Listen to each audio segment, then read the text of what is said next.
One Piece has over 1,000 episodes, and not all of them deserve your time. Some filler arcs are secretly amazing, and some feel like they were written just to waste your life. So today, we're not just talking about filler, we're ranking every single One Piece filler arc from best to absolute worst. Before we get into the ranking, here's how this list works. Every filler arc will go into one of three categories. Good, fillers that are genuinely fun and worth watching. Average, fillers you can watch if you have extra time. And worst, fillers that add nothing and should be skipped. So whether you're binging One Piece or just trying to avoid wasting hours, this ranking will save you a lot of time.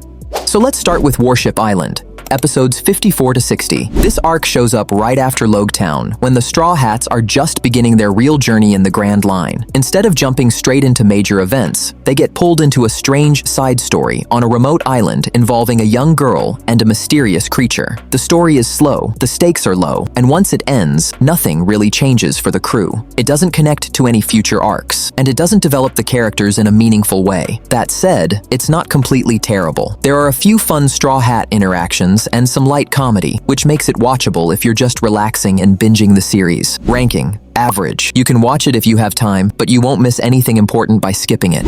So next up are episodes 98 to 99. These episodes appear right in the middle of the Alabasta storyline, but instead of moving the plot forward, they slow everything down with a short side story. Nothing important is introduced here, and nothing that happens carries over into the main arc. When they're over, the story continues like nothing happened. They're not bad, they're just unnecessary. Ranking: average. You can watch them if you're not in a rush, but skipping them won't change anything.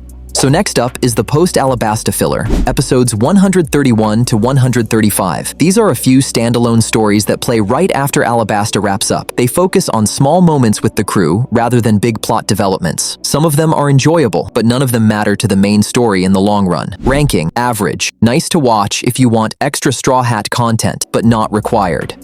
Next is the Goat Island arc, episodes 136 to 138. The Straw Hats end up on a strange island run by an old man and a lot of goats. It's a weird little side story with some comedy and a bit of action. It's not amazing, but it's not painful either. It's short, simple, and at least somewhat entertaining. Ranking: average.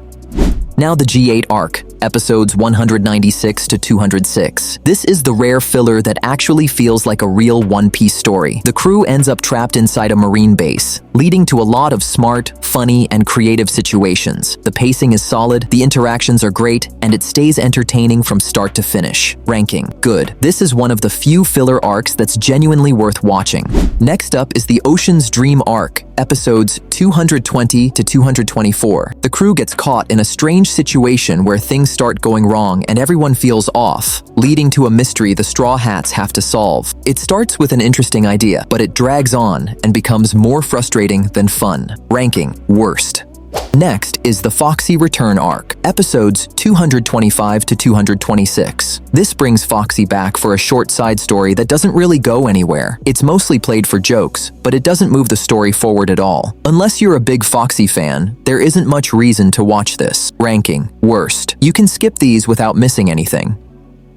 Next episodes 279 to 283 are just retell how each Straw Hat joined the crew. It's all recap footage with no new story. Right when Enies' lobby is getting intense, everything suddenly pauses for flashbacks you've already seen. I am ranking it worst. These can be skipped without thinking twice. Episodes 291, 292, and 300. These are weird historical style episodes where the Straw Hats are placed into a completely different setting with no connection to the main story. They're kind of fun as a novelty, but they interrupt the real action at a bad time. I rank average. Watch them if you're curious, but they're not important. Next up, episodes 317 to 319. These are short character-focused episodes that give each Straw Hat a small side story after Enies' lobby. They're light, fun, and a nice break after a heavy arc, even though they don't affect the main plot. Ranking: good. Not essential, but definitely enjoyable to watch. Next is the Ice Hunter arc, episodes 326 to 335. This arc follows the crew as they deal with a group of bounty hunters and try to recover something important that was stolen from them. It has a few cool moments, but it goes on for way too long for what it is. Ranking worst. It drags badly and doesn't justify its runtime. Next episode, 336, the Chopperman Special. This episode throws the Straw Hats into a superhero parody world where nothing is treated seriously and none of it connects to the real One Piece story. It's basically a gag episode made to promote merchandise and appeal to younger audiences, not to add anything to the series. Ranking worst. Now, the Spa Island arc, episodes 382 to 384. This arc is a short break after Thriller Bark, where the Straw Hats get pulled into another silly side adventure. It has a few fun crew moments, but the story itself isn't very memorable. Ranking average. Continuing the historical style specials, next are episodes 406 and 407. Just like the earlier ones, they're set in a completely different time period and have no connection to the main story. Ranking worst. Next is Little East Blue Arc, episodes 426 to 429. This arc is designed to set up a movie, taking the Straw Hats through a short side adventure that feels more like a preview than a real part of the story. It has some nostalgic moments, but it completely disrupts the pacing of the main arc. Ranking worst. So next are episodes 457 and 458. These episodes pause the story to look back at past events and set up what's coming next. There's no new story here. It's all recap and reminders. Ranking worst. Next are episodes 492 and 542. These are crossover episodes where One Piece characters team up with another anime series in a fun, non-canon story. They're entertaining as a novelty, but they have nothing to do with the One Piece timeline. Ranking average, fun to watch once, but completely optional. Now the episodes 575 to 578 is Z's Ambition arc. This arc exists mainly to set up a movie, giving a short side story with new enemies and a quick conflict. It's not terrible, but it doesn't feel important, and it doesn't change anything for the crew. Ranking average, watch it only if you're planning to see the movie. And episode 590 is also a crossover episode where One Piece meets another anime in a big tournament-style special. It's fun, chaotic, and full of fan service, but it has zero connection to the real story. So average, cool to see once, but totally optional. Next up is the Cidre Retrieval Arc, episodes 626 to 628. This arc follows the Straw Hats as they deal with a short side conflict on their way to the next major destination. It doesn't add much, and it slows the momentum of the main story, ranking as worst. Now, episodes 747 to 750. This arc mainly exists to set up a movie and takes the crew through a short detour that doesn't affect the main story. It's not terrible, but it's very clearly filler. Ranking average.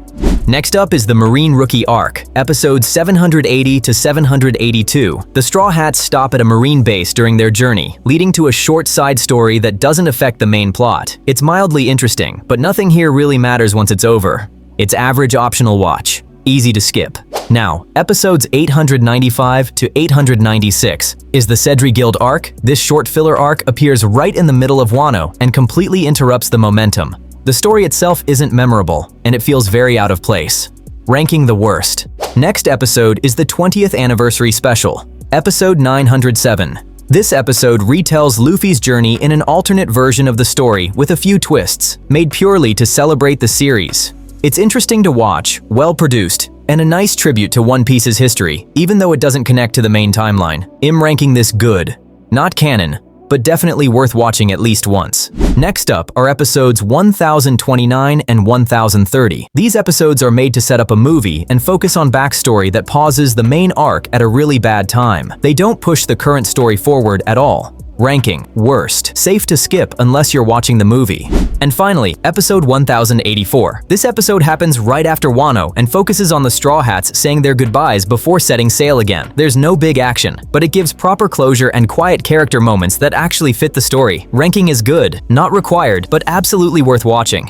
And before we end this, there's one special episode I have to mention. It's not a filler arc, and it's not part of the main story either, but the fan letter special episode is genuinely incredible. Instead of focusing on the Straw Hats, it shows how ordinary people in the One Piece world see them, and it hits hard. The animation, the emotion, the perspective, everything about it is done perfectly. If there's one non-canon One Piece episode that everyone should watch, this is it. Best special episode by far. So yeah, those are all the One Piece filler episodes, sorted into good, average, and straight up skippable. Some fillers are actually worth your time, some are fine if you're bored, and some should never touch your watch list. Now I'm curious, which filler episode did you actually enjoy? Or did you skip all of them? Let me know in the comments, subscribe for more, and I'll see you in the next One Piece video.